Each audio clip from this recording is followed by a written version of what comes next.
Christ alone my hope is found. He is my light, my strength, my song, this cornerstone. Welcome, dear viewer. Remember, we are in the Let Us Reason Together program, and today we are doing the student ministry featuring the KSCF. They will let us know what KSCF means to us, and probably, GS, can you let us know what KSCF, even before we go on? Now, KSCF in full means Kenya Student Visa Fellowship. This is a fellowship of Christian students in a school. Our main work is that when students get saved in a school, we put them in a Christian union. So they form a union of Christians, but we encourage them to fellowship. When they fellowship, that's when they share their testimony and they help each other to grow in the things of God. And the movement started in 1959. That's when it was officially registered with the Kenyan government. And from that time it has grown to thousands of schools, and in a year we are reaching thousands, close to 1 million students with our program in high schools. Thank you. So remember, we had talked about the sex pest and many other vices that are affecting our schools. I told you that, of course, the conversation that is running all over right now is about the sex of teachers to students in high schools. And when we asked, the GSC was giving us that it's a problem not only of teachers, but it's affecting every cadre in our society. When we look at it, that this is a problem that is there, do we have got, it's a gap that needs to be filled. Do we have got any possible solutions towards this problem? Probably Daktari, you will let us give some light whether there are any possible solutions to these problems.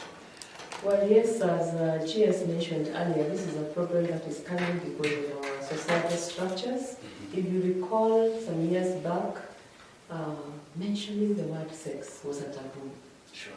And many more activities, or even in the form of dressing, the language, we had a more morally structured kind of society, and we seem to be getting loose, maybe with this idea of democracy and the social media that is coming in. People are watching, people are reading, people are actually doing things with more relaxed approach towards the whole concept of sex. And eventually, you find that the students, the teachers, everyone in society doesn't have that kind of lock which used to hold or bring some things. So we are getting into our own problems and we need solutions to them. And I think the way to go about it is not to hide, it's not to hide our heads under the sand and say everything is okay.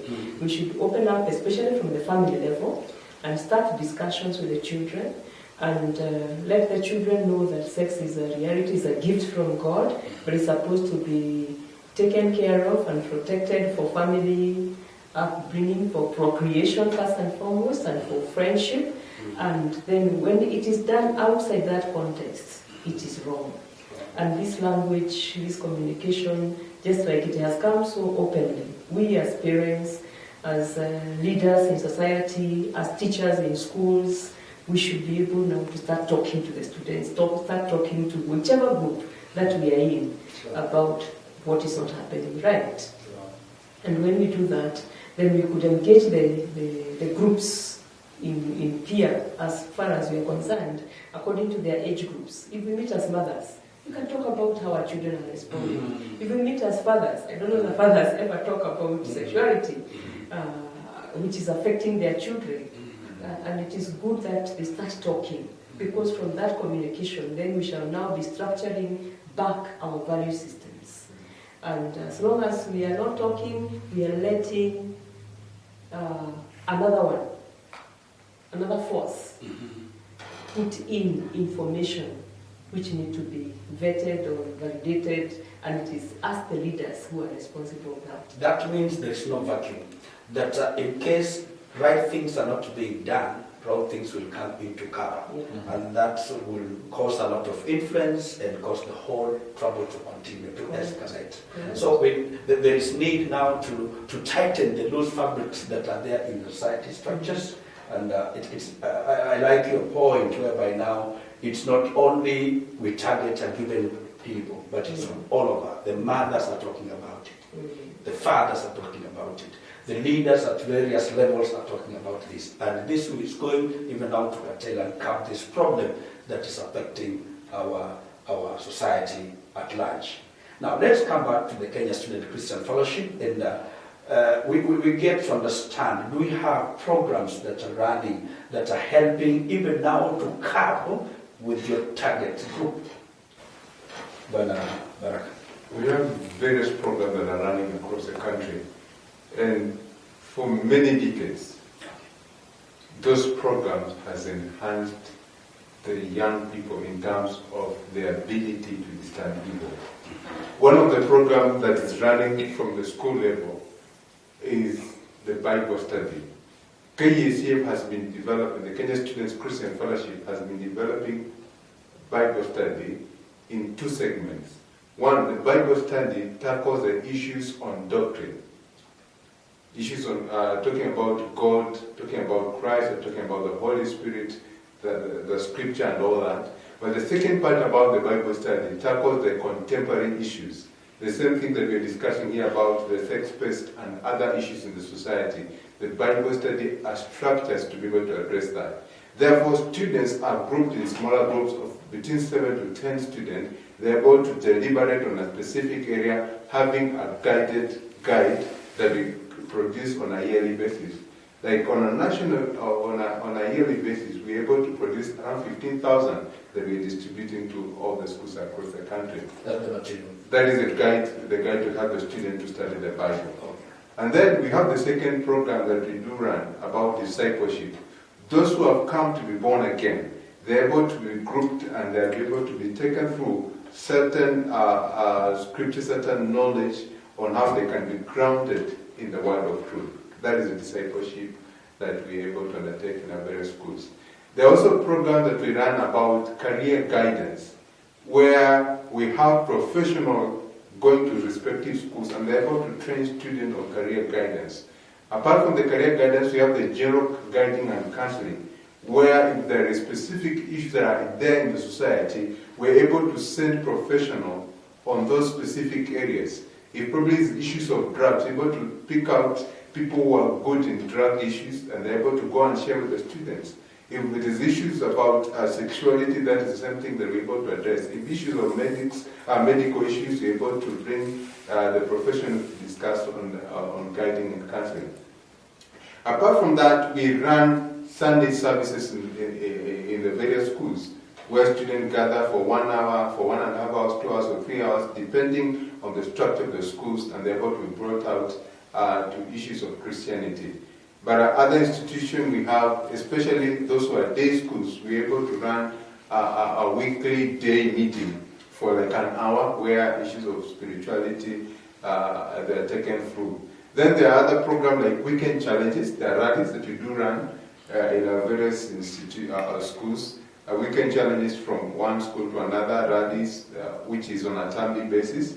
And then there is another program that we run where we bring students together in the sub-county or at the zonal level or at the county and at the regional, where we bring them to leadership training. We bring both those who are prefects in the schools and those who are in the Christian Union leadership, and an extension or an invitation is also given to other society in the school, like the YCAs and the LDA. We come and train them on the leadership. And at the same time, we're able to bring those who are the teachers, also we bring them under a training we call the Associate Training Day. We bring them and we're able to train them on how they can be able to be effective in student ministry. Apart from that, also we host camps. It is always 3 or 4 days or 1 week engagement where we bring students at the sub-county or the county or the regional level, and they're taken through various issues, both biblical issues and also issues affecting the society, and how can they be able to withstand all the challenges that are coming up in our various institutions. And just talking about the Sunday service and other activities in our schools, there are issues that are very critical that we handle because it is affecting the well-being, it's affecting the direction of Christianity in the country. Like issues of cult and occult, those are the areas that we focus so much in equipping the Christian to be able to identify the right and the wrong doctrine in the society. Right. Wow, that's quite profound. Correct. It's a big work that is happening in high schools. Maybe GS will let us know. To what percentage do we have students in a high school, in a given one high school? Have you ever done a survey to know, like for example, we have Christian Union members in high school. How many are they according to, in relation to the percentage? Very small.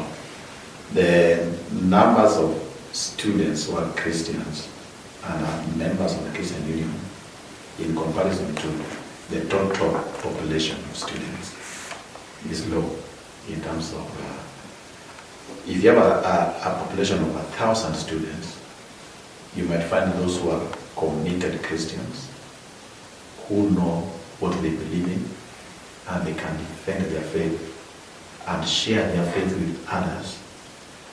The number ranges between 8 to 10%. That's the numbers we have. Go to the school if you do that data. This is not just people who come and attend the Christian Union meetings, but I'm talking about people who can stand for their God, who can defend their faith, who can share their faith. The number is minimal.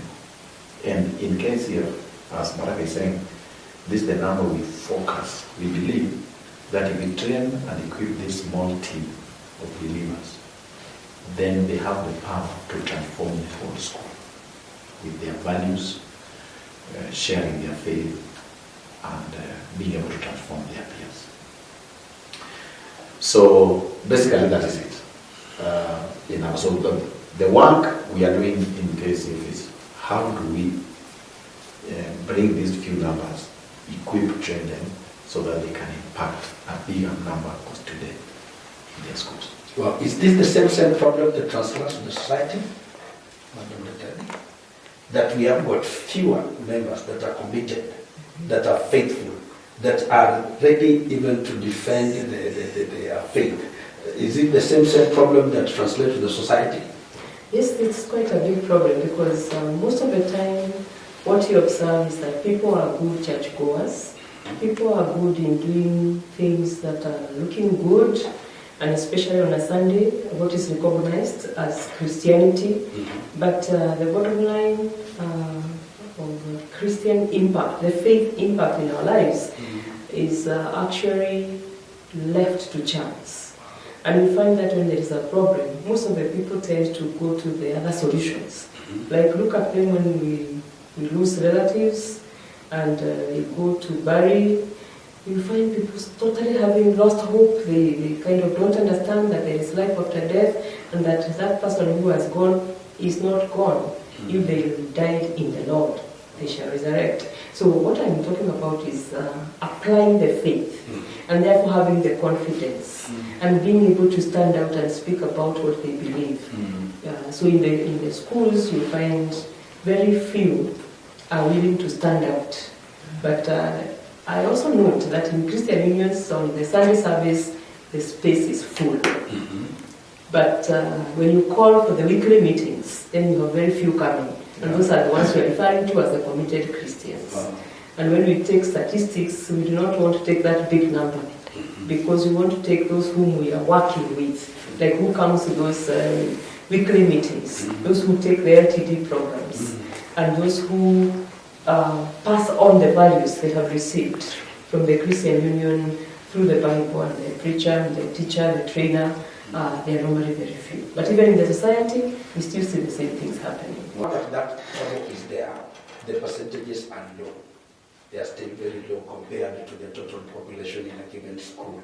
Do we have got any quicker interventions that we have which needs to be tackled?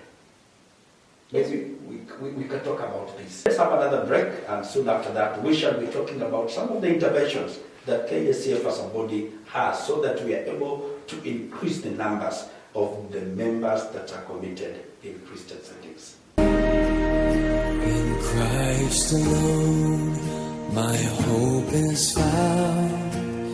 He is my light, my strength, my song. This cornerstone, this